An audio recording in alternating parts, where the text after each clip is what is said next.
Telling you a little bit about, okay, recording, going over our agenda today. So I'm going to talk a little bit about Common Cause, who we are, if you guys aren't aware of our history, and the Michigan team, a little bit about, how we come into this work. Then Shannon's going to speak a little bit about the Michigan Legislature and how it operates, so that you guys have a baseline level of knowledge on some of the things we'll be talking about. Then I will be going into the successes and things that have passed this year in 2023 that we were particularly excited about. And then we'll go over kind of what to expect for 2024 when it comes to legislation. And then we'll finally be concluding with ways that you all can take action and be involved in what's coming up in 2024, because there's a lot of big things. Obviously, we have a huge presidential election, and there's so much more. So let's just get right into it. So Common Cause, we are a nonpartisan grassroots organization. We are dedicated to upholding the core values of American democracy. That is our mission. Well, the way that we do this is by working to create open, honest, and accountable government that serves the public interest, promoting equal rights, opportunity, and representation for all, and empower all people to make their voices heard in the political process. Our organization's been around for decades. Since the 1970s, we were started by John Gardner, who was the former Republican Secretary of Health, Education, and Welfare under LBJ, I believe. And he recognized that there was a need to remove big money in politics all the way back in the 70s. He saw that there were lobbyists for all sorts of industries, but there wasn't a lobbying entity for the citizens of the country. So that's why he started Common Cause. Over the years, we've had a number of successes, both in the States and in DC. There's a list of a few of them right here, just to name off a little bit. We helped to drive the passage of the 26th Amendment, giving 18-year-olds the right to vote. We helped to write and pass landmark legislation in California, implementing a new model for the nation on putting citizens in charge of drawing their legislative boundaries and ending partisan gerrymandering. And that model has now been adopted in numerous other states across the country, including in Michigan in 2018. We've also led campaigns to modernize elections and spread online voter registration across the country, and same as election day registration. And we've had a lot of success getting those laws passed in the country, and we were a part of getting them passed in the very first state, and have since spread them into lots of other states, including Michigan. So this is just a little bit about Common Cause nationally. These are the areas where we do our most of our work. We achieve our goals of moving forward, for good, accountable government, laying a strong foundation for the 21st century democracy. We do this through grassroots and online organizing, coalition building within our states, as well as nationally. We do research, public education, lobbying, and policy development. We do actively litigate on issues across the country. We help back ballot initiatives and do lots of media outreach and education work to make sure that the public hears about the important things they need to know around democracy in our country. So this is our Michigan team. We are small but mighty. To start off, there is Amina, who is our Democracy Fellow. She's been with us for a couple of months and has been a great help since around the time of the election. And so Amina is the one who is helping us control the PowerPoint today and is kind of behind the scenes operating stuff for us tonight. There's me. I'm Quentin Turner. I'm the executive director for Common Cause. I have been in the state I've been a part of Common Cause since 2020. I'm from Detroit, Michigan. I've lived here my entire life. I am a native Detroiter, native Michigander, and I absolutely love the Great Lakes state. And then, of course, there's Shannon Abbott. She's probably the person that you see her name the most in your email. She's our outreach and engagement manager. Shannon is the person who helped put this all together this evening and to make sure that all of you knew about when to come, had the links, that way you could join us. Shannon's going to talk a little bit more later on in the presentation.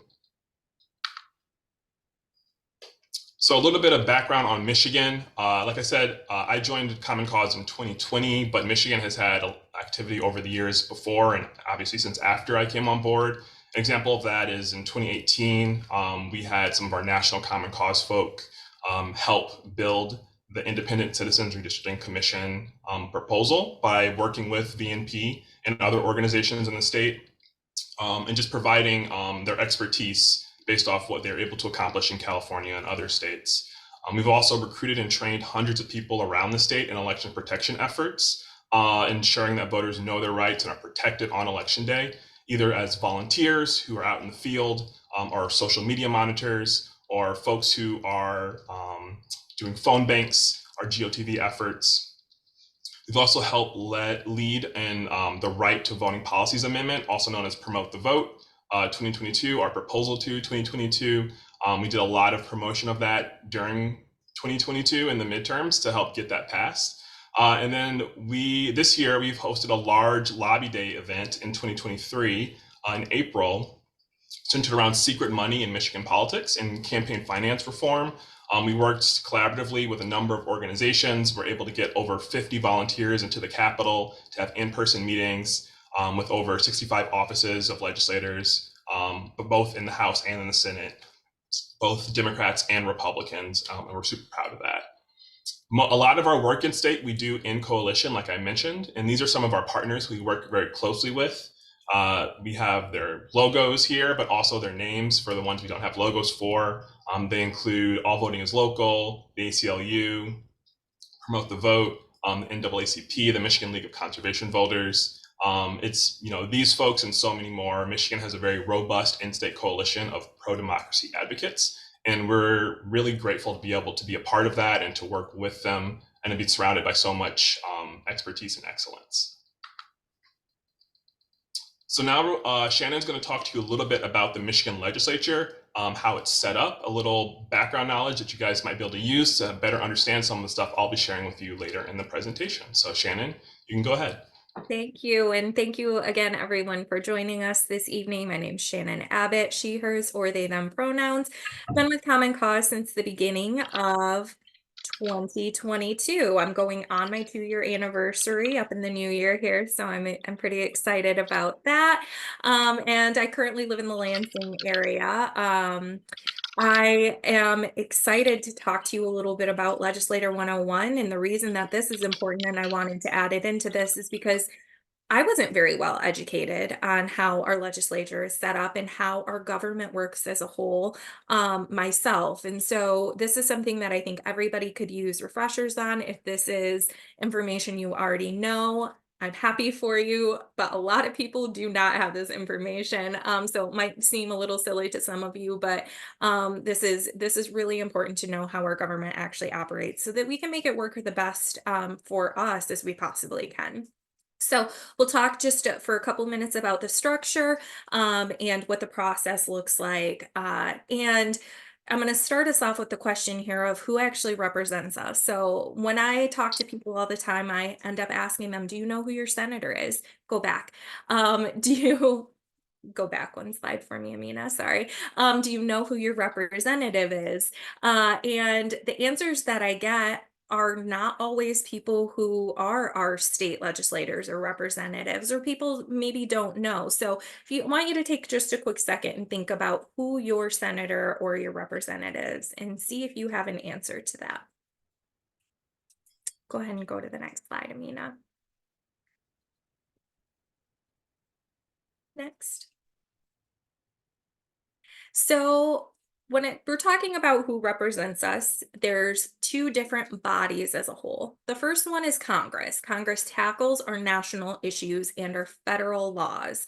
It's made up of senators and representatives from every single state. We have 13 reps, House reps, and 2 senators. And our representatives, our House reps in Congress, represent 13 different districts across the state, where our senators, we have 2 of them, and both of them represent everybody in the state. These folks work on what you will often hear called the Hill, which is the U.S. Capitol complex in Washington, D.C. And they do also have in-state offices as well, where they typically have staff, and sometimes they'll host their own meetings and events, things like that. Next slide. The second body is our state legislature, which tackles state issues and state laws specifically. And that's where we come in more. We have our national common cause organization that tends to lean more on the federal side. We tend to lean more on the state side. We both do a little bit of both, but when we're talking to you today, we're going to be talking mostly about the state body. It's made up also of senators and representatives, which is where people get confused oftentimes, and I know I used to get confused on this. And they're made up, those folks are just from within the state. In various districts. We have 110 House reps that are in 110 different districts, local districts across the state, and we have 38 senators that are from different Senate districts across the state as well. In the House, there is a speaker that kind of leads everybody, which this session is Joe Tate. And in the Senate, they are led by two different people. One is actually the lieutenant governor, which right now is Gilchrist. And we also are led by the majority leader, which right now is the Democratic majority leader, Senator Winnie Brinks. These folks all work in Lansing at the Lansing State Capitol Complex. They do also have some local offices within district where they host events and meetings and things too, typically. Next. So when I asked that question in the beginning, who do you think of? If you thought of one of these people, either Debbie Stabenow, Gary Peters are really common answers I get, or any of these 13 representatives.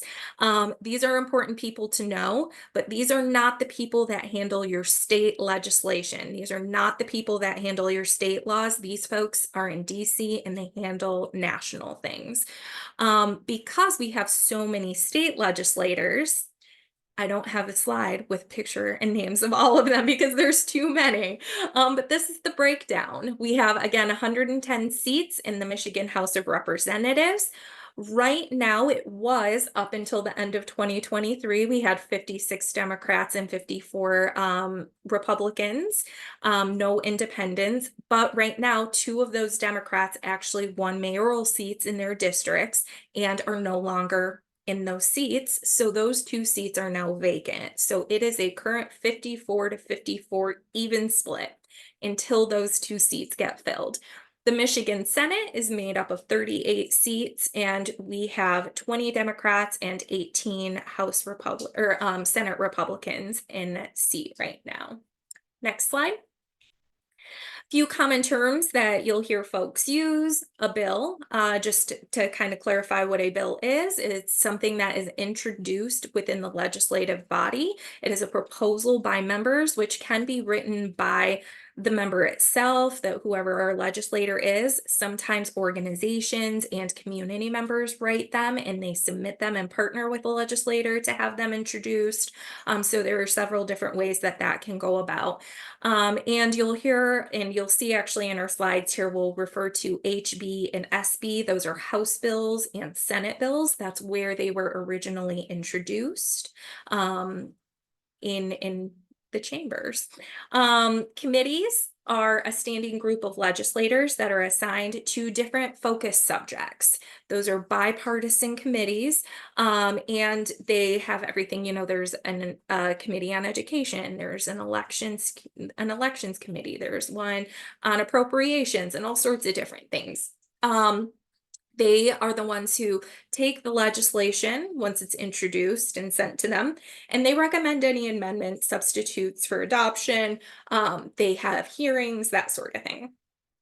Public acts, those are bills that have been given in name and they have been signed by the governor. So once it goes through the whole process of becoming a law, it becomes a public act, which makes it officially law.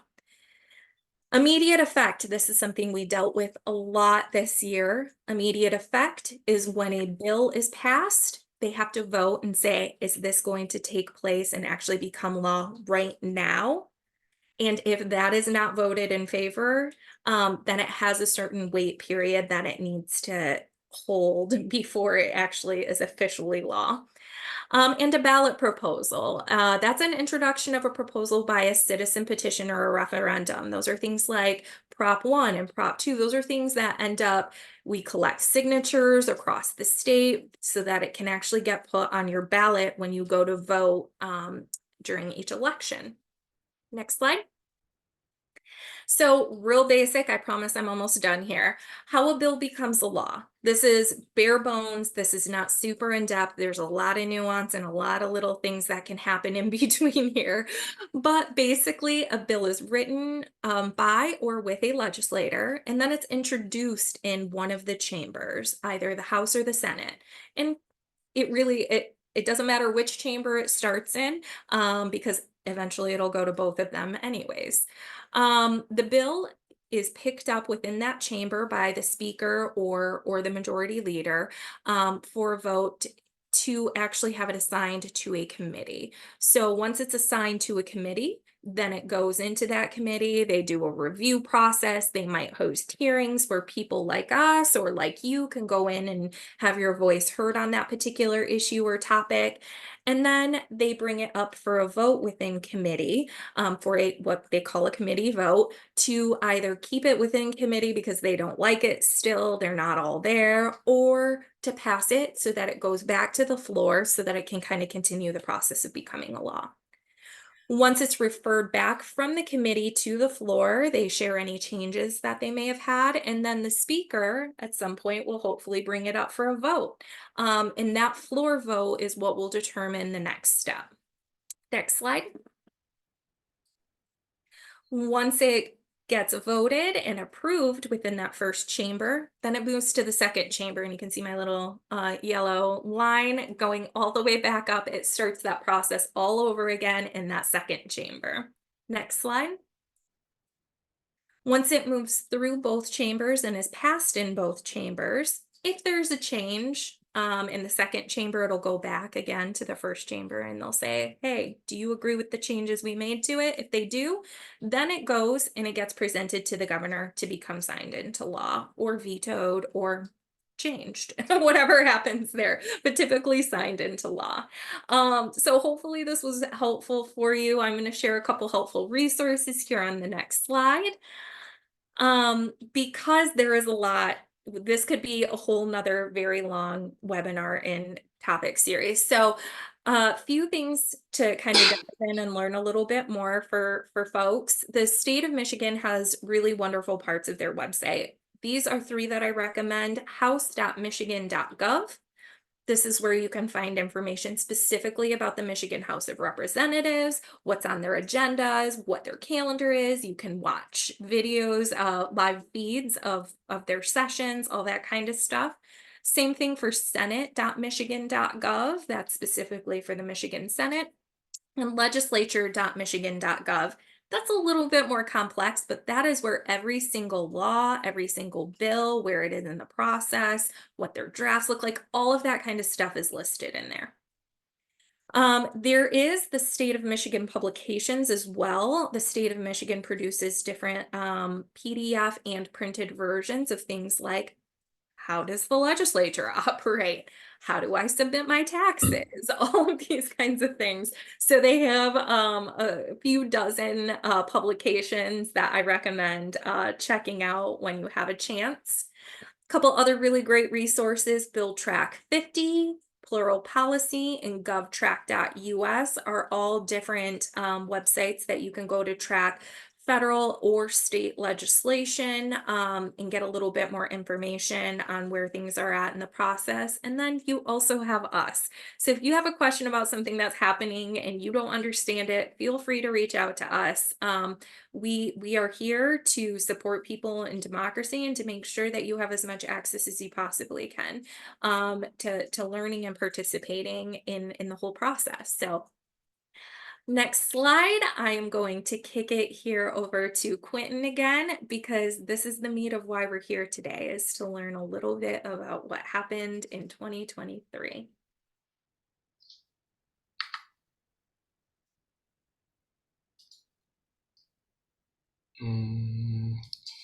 Next I, slide. I'm having trouble moving over to the next slide. Amina, can you do it?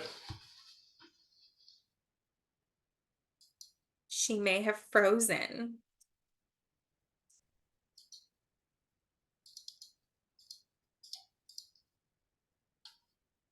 Oh, there you go. There you are, Mina.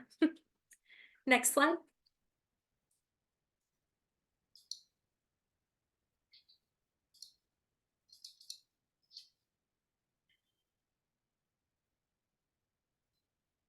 Amina, are you frozen again? Sorry, folks. It looks like we might be having a technical issue. Shannon, do you think you can share the presentation on your screen? I will see if I can take over. Yes. All right.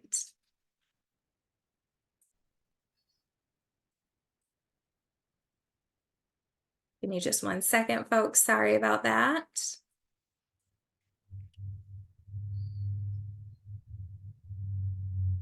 Get us back to where we just were. Okay, there you go. Awesome, thank you. Appreciate it. So I'm going to talk a little bit about what happened this year, and there's a ton of legislation that passed, so it'll mostly be a bird's eye view, but I will get into some specifics around two major pieces of legislation that we were actively working on: the implementation of Proposal 1, 2022, as well as Proposal 2, 2022. The successes that we had, I think the areas that could have had some improvement. And then we'll be talking a bit about other pieces of legislation that passed that, even though we weren't necessarily as actively engaged on them, we were supportive of them and did things like submitted cards or gave testimony on those pieces of legislation. So Shannon, you can go to the next slide. So this is an overview of the Michigan 2023 legislative session between both the House and the Senate. We had 2,366 bills and resolutions introduced. Just some fun stats for you guys. The Michigan House introduced 192 resolutions, of which 150 passed. They also introduced 1,389 House bills. 177 of those passed both chambers. On the Senate side, they introduced 104 resolutions, 86 of which passed, and 681 bills. 147 of those bills introduced passed both chambers. So altogether, we had 324 bills passed this year, many of which have already been signed into public acts by the governor. There are still a few more that we're waiting for before the end of the year to be signed, but for the most part, they have all been signed. And of those, 133 were passed with immediate effect. This is just a chart to kind of display a little bit of the bill status for all of these bills. So, a tiny little blue sliver you can see of bills that were introduced but never made any progress beyond that. The orange ones got stuck in committee. The red ones crossed over to the other chamber, but ultimately were not passed. The teal ones passed, and then the green ones have been signed and enacted and adopted. So those teal ones, a number of those are bills that we're waiting to see get signed by the governor, but haven't been yet. But we're really excited for that news to drop when it happens. And then we see the sponsorship of these bills on the right-hand side, the majority of which were sponsored by Democrats, which makes sense because they were in the majority for the extent of this year. And then we see a number of bipartisan and Republican-led sponsors as well for these bills. So getting into some more specifics, specifically Proposal 1, 2022, this was a ballot initiative from last year that was a part of the midterms. Everyone in the state of Michigan got to vote on it.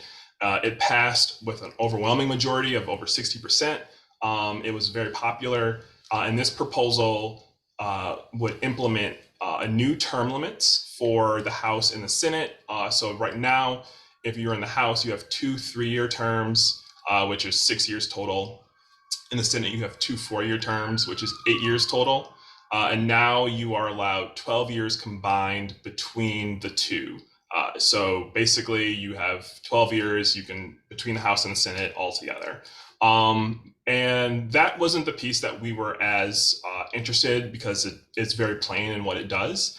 The piece that we were more interested in trying to really influence legislation on were the financial disclosure requirements that are a part of this proposal.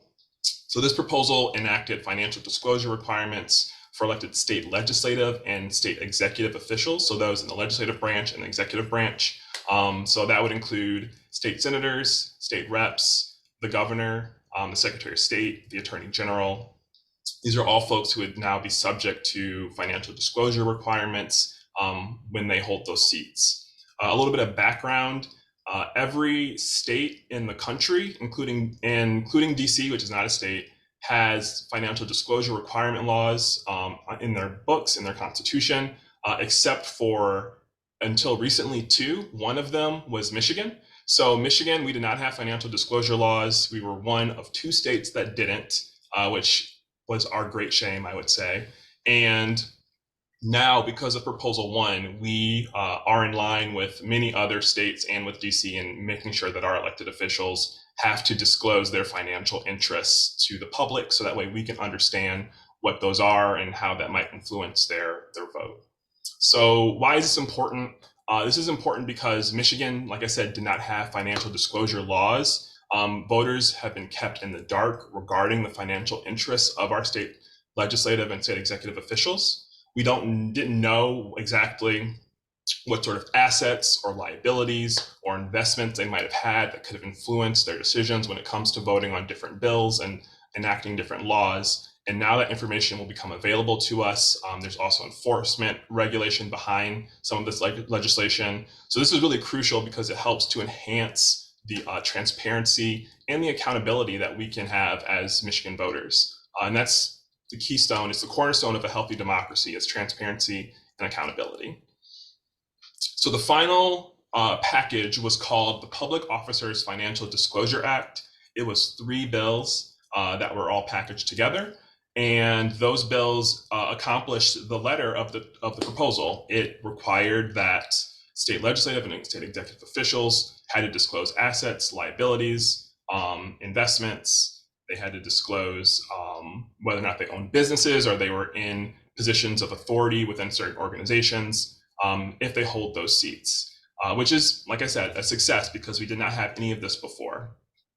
Unfortunately, though, Common Cause, we feel that this was, while it was a success, we didn't go as far as we could have with them. So the big thing that we were trying to influence through our lobbying efforts this year were to implement enhancements to what was already in the proposal to honor the spirit of it and the desire that voters have to understand what's happening behind the scenes with their elected officials. So we were advocating for disclosure requirements, not just for the state legislative and state executive branches, but also for the judicial branch as well as other public officials that don't necessarily sit within those two branches of government. So for example, the State Board of Education or the elected boards for universities, we believe that they needed to disclose as well.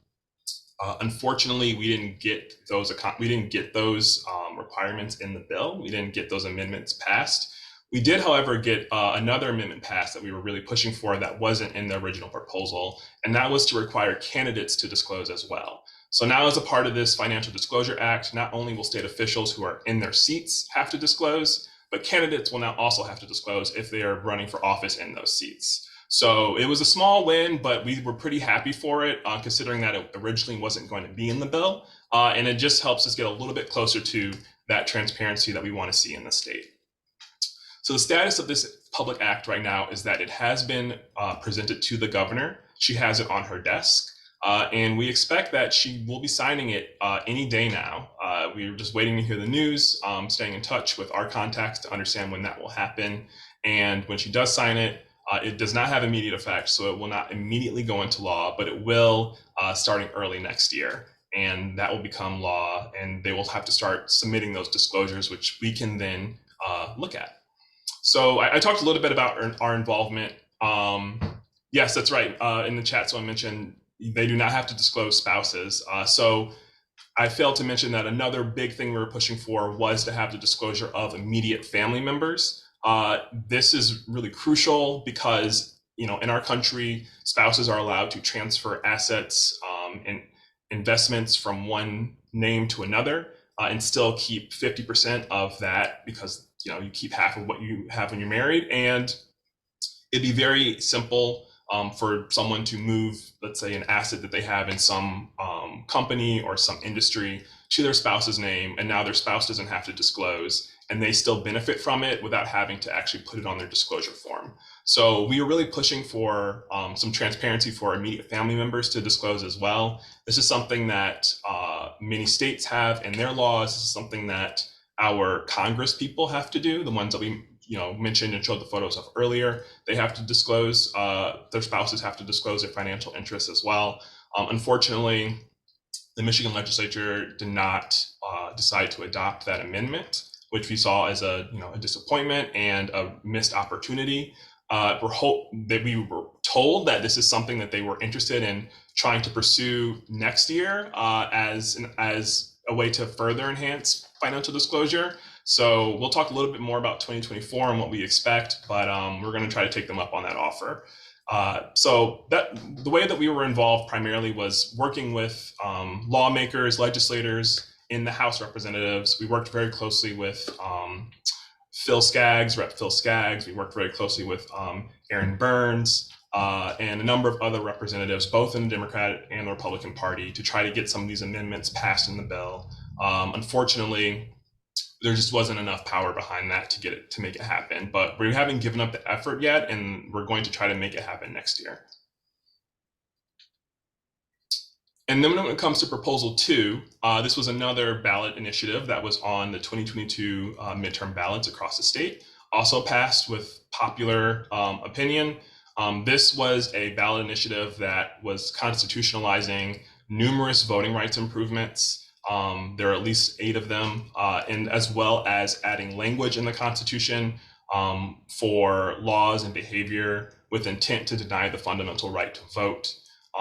That includes harassment, threats, intimidation, and that also includes laws and regulations that would impede on the fundamental right to vote. So this puts all that in the Constitution to further enact on with legislation. So why is this important? I'll go over a little bit later the specific voting rights improvements that were included in this package, but this really does improve the quality of Michigan elections as well as the options for Michigan voters. These voting rights improvements allow voters more flexibility in how they're able to submit their vote, which then allows people more ability to actually submit their ballot and access the ballot. We only vote for a couple hours on one day a year, and sometimes that doesn't work for people. And so this proposal was able to constitutionalize options for voters that would allow them to take advantage of those things if the specific way that we used to do it didn't work. So we voted on this. So this proposal package, I'll go into some of the specific pieces of voting rights improvements. This was a package of bills. This was numerous bills that were passed all together. So some of the improvements were creating 9 days early voting. So next year in 2024 for Michigan elections, we'll have a 9-day period of early voting, which voters will be able to cast their ballots. It requires voters to present a photo ID or signed affidavit when voting in person or applying for absentee ballot. Michigan does have voter ID law, but we also have the option for people to sign an affidavit claiming that they are who they say they are, and therefore being able to vote under their name. It required that military and overseas ballots are postmarked by election day are counted. So those who are sending ballots overseas by the mail, that their vote isn't denied just because the mail is moving slow. If it's postmarked by election day, then their ballot gets to count. It provided with voters with the right to request an absentee ballot in the Constitution, required the state to fund prepaid stamps and tracking system for absentee ballots, so that way it'll be less expensive for voters to submit their absentee ballots. It required the state to fund a number of absentee ballot drop boxes. So now every community in the state of Michigan is guaranteed to have an absentee ballot drop box where voters can go and deposit their ballot in that box and have it be counted. It provided that local governments can accept charitable and in-kind donations to assist with running elections. as long as those donations are disclosed and aren't from foreign entities. And this just allows for clerks to be able to have more options for places where they can have polling places. So that way they're not just contingent on a small number of places, but they can actually have more options to set up polling places so that there's more access for voters in different communities. And providing that election officials are responsible for election audits, requiring election audits to be conducted in public, and requiring election results to be certified based on the votes cast. These are all things that have been statutes before, but now they are enshrined in the Constitution as law. And these are all great improvements that we supported and that we're going to see now enacted in 2024 because they have already been signed by the governor. They were signed over the summer back in July. A number of these, there's still a handful that still need to be worked out next year, but we expect that those will pass as well and be signed by the governor. And right now these bills they're in that green section of the pie chart we showed earlier. They've already been signed. They are going to be enacted soon. We were involved by communicating with the legislature frequently around a number of these bills in the package, reading the drafts of the bills and providing updates or providing additional language or providing feedback on those drafts. There was an example where we identified that there was an issue with the voter ID bill and the way that a certain phrasing was for what IDs were allowed, and we contacted the sponsor of that bill to let them know that there was an issue here, and they were able to respond to us and let us know, and thanked us for pointing it out, and the error was corrected. So these are some of the ways that we were involved in the Prop 2 implementation. Prior to that, we were involved in the actual ballot initiative in 2022, promote the vote proposal 2 with our membership with you guys as well as with the general Michigan public, and making sure that folks were aware of this option that was going to be on their ballot. These are just some other pieces of legislation that we were tracking and watching and supporting, though not as in depth. So there was an appropriations bill that was passed this year, which gave $46 million to voting and election infrastructure. We were trying to push for as much as possible that the legislature and the governor could give to help to enhance our elections, especially next year when there's going to be a ton of new options for voters. We want to make sure that they're all well funded. We also were supporting an automatic voter registration bill. This bill will close the gap for over 400,000 eligible Michigan voters who are now unregistered to vote. This basically expands voter registration efforts to folks who are on Medicaid, folks who are a part of tribal nations, as well as to the Department of Corrections generally. And this is huge because Michigan is now the first state in the country to automatically register people to vote when they're released from prison. When you are in prison, when you're in serving time, you are not allowed to vote. You lose your right to vote. But once you leave prison, you are allowed to register again and become a voter. And now, when ex-felons now leave and they're no longer incarcerated, they are automatically registered to vote. So they just have their voter registration on the date that they get out. And this is I just want to say real quick too, that right is not in every state. Michigan is one of the states that does allow people who have gotten out of prison to vote. We are the only, that's right. So Michigan allows people who are formerly incarcerated to vote. That's not a right in every state, but it is a right in Michigan. And we are now the first state to automatically register those people to vote. Automatic voter registration has been a law in Michigan since 2019. So this is something that most other Michigan voters already have the privilege of having. If you've ever gone to update your driver's license or your state ID card, or if you've gone to the Secretary of State, you've experienced this because they'll ask you if you want to register to vote if you're not already on the rolls while you're doing all of this. So this basically gives that option to formerly incarcerated as well as those in tribal nations and on Medicaid. Additionally, we now have pre-registration for 16 and 17-year-olds. Formerly in Michigan law, if you were 17 and a half, you were allowed to pre-register to vote if there was an election happening by the time you were turning 18. And so now this pre-registration is now available for 16 and 17-year-olds, not just those who are 17 and a half. This will now allow the youth to be able to vote and to turn out and to cast a ballot and to already be registered so that way they can be prepared to do it if they're 18 by the time of the election. We also introduced penalties for intimidating election officials.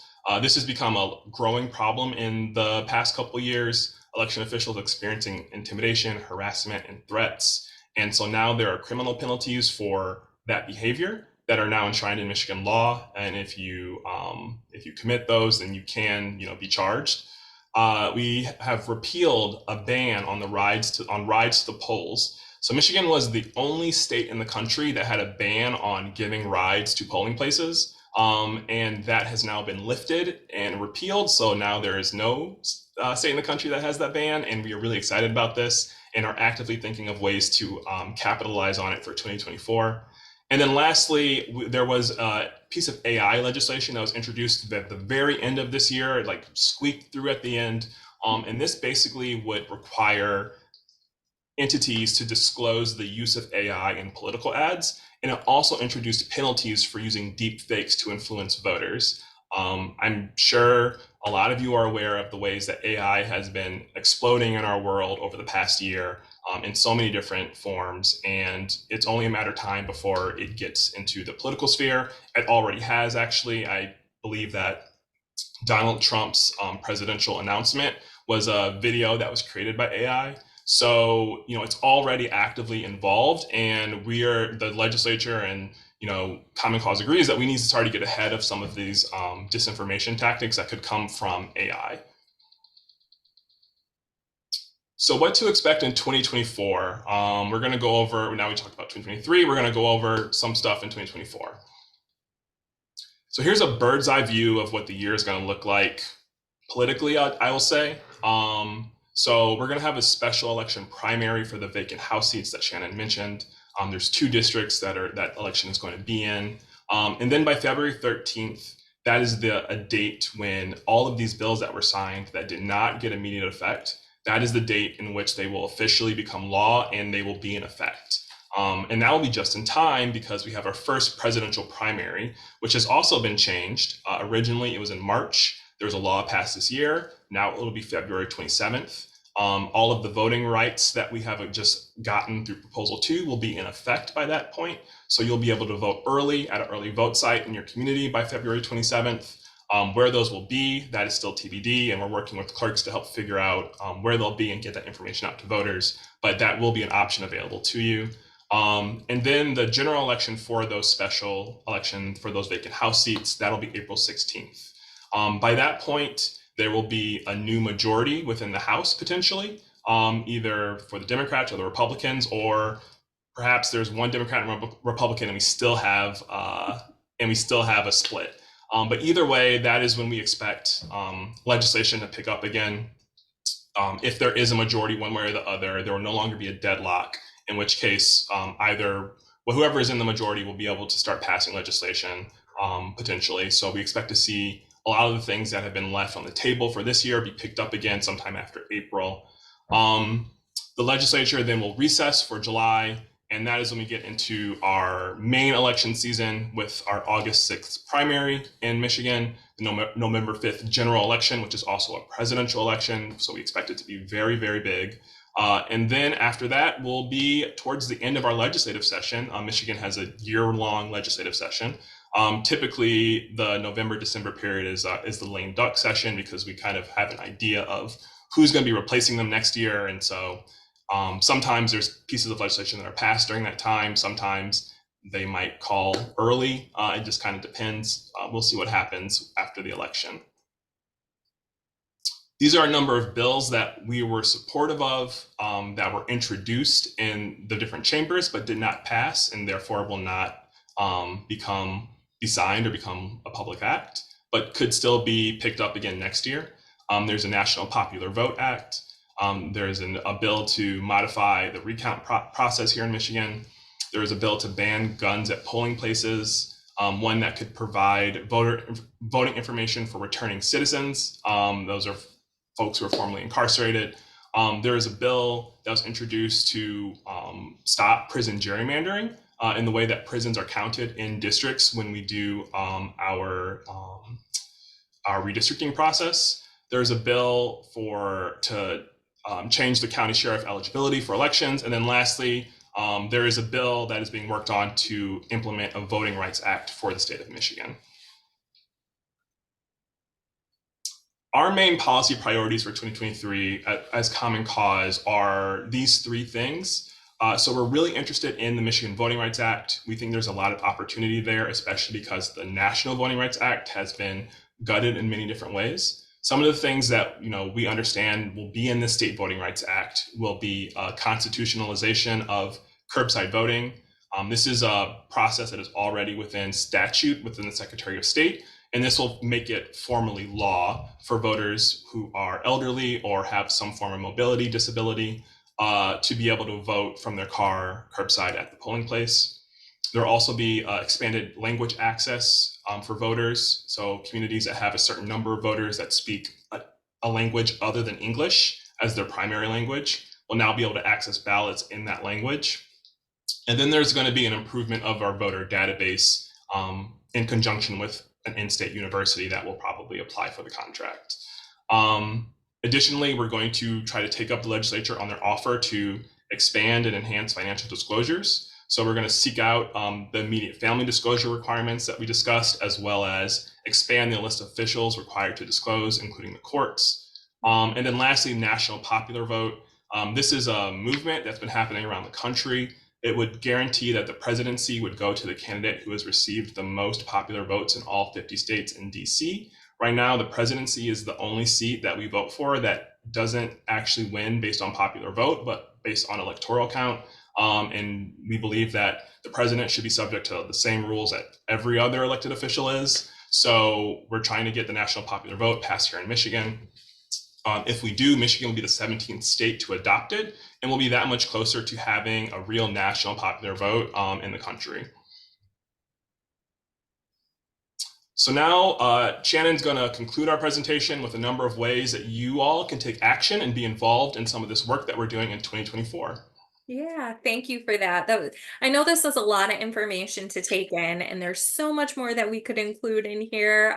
But there's especially in the election world and in the democracy space, so many changes that have happened, so many things needed to get implemented, and there needed to be policies and procedures around them to make sure that the things that were passed, like Prop 2 as an example, had the infrastructure and the supporting things for our clerks and for everybody involved in the processes. And part of the reason we were able to do what we did this year and last year is because of people like you getting involved. And so I'm going to talk to you a little bit about how we structure and ways for folks to take action. I'm going to only take a few minutes on this. But the way I think about our actions, one is in quick actions. This is what you see most often from us. This is following us on social media and signing up for our emails. This is signing our petitions that we send out in emails or that we have available on our website. Sometimes we'll post them on social media. Submitting letters to the editor where you talk about your perspective on a particular issue, where we actually share talking points and everything for you automatically. Writing to your lawmaker. And this is something we ask folks to do quite often. This is a persuadable way for you to not just sign a quick petition, but to have them really know and understand that you care about this because you took a few extra minutes to reach out and say why you care about it. And so writing lawmakers is really important, and calling your lawmaker is equally as important. And we do phone banks. You've probably gotten calls from us in the past. Hey, will you leave a quick message for your legislature? That is something that we not only need people like you to take action on, but we have volunteer opportunities for you to encourage other people to do the same thing. Sharing your story is so important. We move people by having a connection and by hearing why these things are important to everybody. Everybody's story is different. Everybody is impacted differently, and so sharing your story is a really great way to take a quick action. Donating, obviously, organizations we're funded by donations and grants. And so it's important for us to make sure that folks like you, if you believe in us, if you believe in the work, that you have the opportunity to help make sure that we can continue doing what we're doing and to network share. Keep sharing information about what we're doing. Invite your friends and your family and your neighbors to take actions with us. Showing up and volunteering in Michigan. So this is a step above those quick actions, those quick things that you can do online or in other ways. Volunteering is a little bit more involved, but it is so, so important. It's attending events like our lobby day. So important, so influential. We had people talking about campaign finance in the state legislature and actually had 7 bills introduced this year because of it. It was huge. Phone banking on Michigan issues, not only telling people and informing them and educating them about the things that we're talking about, whether it's a bill or whether it's our elections, but also asking folks to take action with us is what we do in phone banks. Calling people to sign them up for other volunteer activities or calling them again, like I said, to say, hey, will you leave a quick voicemail for your legislator? Becoming election protection volunteers, we clearly have elections throughout the year next year. We need folks to join us in volunteering to actually help protect our right to vote, to make sure that we have poll monitors and poll challengers and observers out there because there are so many changes. Was important before all of these changes and new laws passed, but because of all of the changes that are happening in 2024 to our elections, it is so much more important that we have people joining us to make sure that our elections are run fairly, that they're run well, and that people have their questions answered and have access to the ballot. Canvassing or tabling at public events, being a speaker at events, or testifying at a public hearing or at something like a committee hearing. Becoming a support volunteer where you help do other things like tech support, take photos, pass out supplies. Being a rapid responder, which so when something happens at 10 o'clock and we get a message and we send an email out to folks, hey, we need you to take action by noon tomorrow. We need folks that are going to be ready and willing to watch for things like that. And we have always opportunities for folks to grow into volunteer leadership roles as well, so that it's not it's something that we can grow who we're connecting with and how we're actually reaching out. We also have volunteering nationally, our action team specifically. This is what I consider more of a self-service type of thing. They post on phone banks, not only for national issues, but in other states. We do text banking through that. Um, and we have a really amazing social media monitoring program that is expanding this upcoming year as well. That is extraordinarily helpful in the major election years, especially. So tons of ways to get involved. We will be reaching out to you to talk a little bit more about some other opportunities, but we do have, I think, just 1 or 2 minutes left. So I do want to leave time for a couple of questions. And I'm not sure if there are any in the chat box, but There were some questions in the Q&A that I answered the majority of them. So if you guys want to check that out real quick, you can see some of the answers I typed in. But there's one that I was in the process of typing that I'll just speak out loud. So Lori asked, do you expect our August primary to be moved up starting in 2025 as requested by the Municipal League of Clerks? So for those of you who don't know, the Municipal League of Clerks, well, let me back up. Michigan has over 1,500 clerks across the state for all of our voting districts. We have a very, very large number of clerks, all the way from big cities like Detroit to tiny townships and villages in the northern part of the state. And all of those clerks, have different needs and they work at different paces and different levels because they have different populations they have to serve. But we did implement a ton of new laws, which clerks are responsible for in 2024. And so as a part of that, they submitted a letter to the legislature this year where they requested that our typical date for our primary, which is in August, that would be moved up to earlier in the summer, perhaps in June.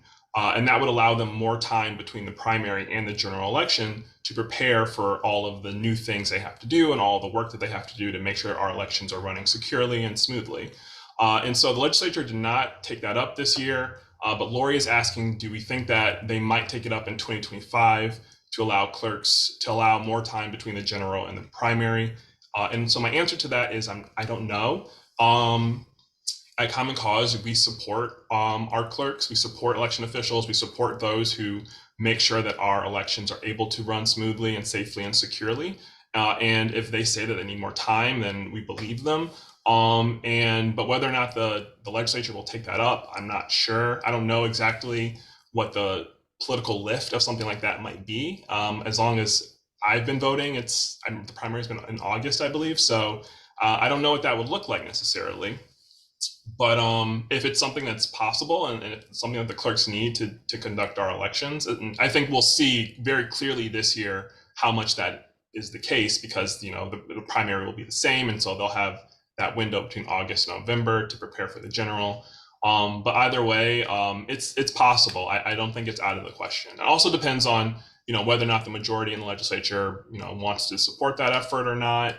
There's a lot of variables that are in play, but I don't know. It could be exciting if that was the case. I can say none of these questions about legislation are ever little questions, as you can tell. Yeah, yeah. There's always a lot of caveats, unfortunately. And then there was another question in the chat from Mary Jo, asking about if Common Cause is a part of the Promote the Vote consortium, and yes, we work very closely with Promote the Vote, and we collaborate with them on election protection efforts. We were also a part of their consortium that passed the proposal in 2022. So they're a very close partner of ours who we collaborate and communicate with frequently, and gladly so. Every Uh, week. and there were a couple other questions. I don't know if I should just say them out loud or just let folks read them in the chat in the Q&A box. Well, we're at time, but if you want to highlight them just real quick for folks that want to stay on for another moment. And I do want to say again, thank you everybody for joining us. I hope that this was informative, hope that it was helpful. We would love your feedback. This is the first one of these that we've hosted. Again, we will be reaching out to you in the coming weeks and mostly in the new year because break is coming up. But know that you will be hearing from us about different opportunities and ways to take action and get involved. Quentin, did you want to highlight any of the other ones? Yeah, for those of you who are leaving, I wish you all a happy holiday, happy Hanukkah, which I believe just started today. And happy New Year. We'll talk to you next year. For those who want to stay for a little bit, I will go over some of the questions in the Q&A, and you can hear what some of the answers are for those. So we had another question from Lori, which she asked, for bills without immediate effect that the governor signed after the end of the term of the legislature, so this means that she's signing them like now, basically, because the legislature is no longer meeting, when will they become effective, i.e. when does the 90 days start? And so the answer to that is that those bills will come into effect 90 days after the end of the legislative session. And that's the rule. So the sine die date, which is the date that the legislature concludes, it is 90 days after that date that bills come into effect, whether or not, no matter when the governor signs it in that time. She has a time limit too, but that's not a marker for when the bill comes into effect if it does not get immediate effect. Then we had another question, financial disclosure. Do you think you can get them to include financial disclosures with spouses and others' households? That's what they said that they want to do. I believe that a quote from a hearing that I heard was that, we just want to do the meat and potatoes. And, my thought was, well, why not add some broccoli to that plate? Like, we can do it, and there's no reason not to. We just got to write it and sign it. And so they said that they want to do it. So we're going to take them up on that promise and see how interested they actually are in 2024 to make that happen. Are we supporting national popular vote? Definitely. We have been supporting NPV since it was introduced earlier this year in 2023. That photo of me that was in the presentation, that was me giving testimony at a hearing in committee for national popular vote. We believe that it needs to be introduced here in Michigan and hopefully largely across the country. We also got a question from David. What's the difference between a statute and a law? That's a great question that I only know a little bit how to answer, which is that they're kind of the same thing, but a law is a more umbrella term that includes things like statutes, acts, ordinances. Those are all types of laws. So I think a statute is a law, but a law are uh, A a law. lot. I got myself It's confused. the whole a square and rectangle, like a rectangle is a square, but a square isn't always a rectangle or Yeah, it's like whatever. that. Yeah. But maybe refer to your local, I don't know, lawyer or something. They might have a clear answer for you. And then our last question from Lori was, can you clarify what is included in election officials in the bill establishing criminal liability for intimidating election officials? And I told her that election officials means folks like our local and county clerks, so those 1,500 people I talked about, all of their staff members who work in their offices, folks who work at the Bureau of Elections, people who work at the Department of State, including the Secretary of State. It includes poll workers, ballot counters, and I'm sure there are more that I'm not remembering right now off the top of my head. All the folks who are involved in making our elections safe and secure. We want to make sure that they are not being harassed in an effort to try to deny access to the vote from voters. So we include all of them in that definition. And I see one other question in the chat box, which I really like because it's something that I care a lot about, and that's ranked choice voting.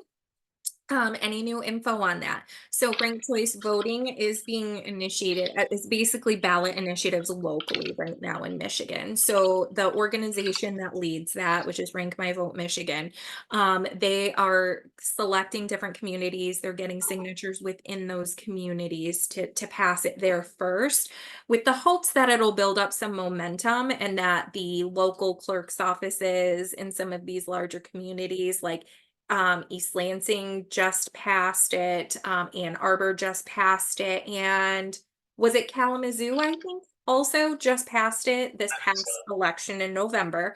And so it will take place for their local elections, but it will not be for their statewide or their presidential elections.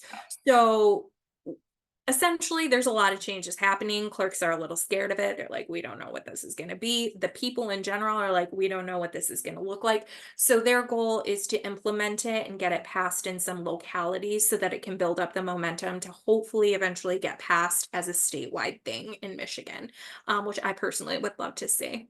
Mhm. Really, really amazing questions. Thank you to those of you who stayed on a little longer for us. Enjoy the holidays, and we'll talk to you soon. All right. Bye, everyone. Take care.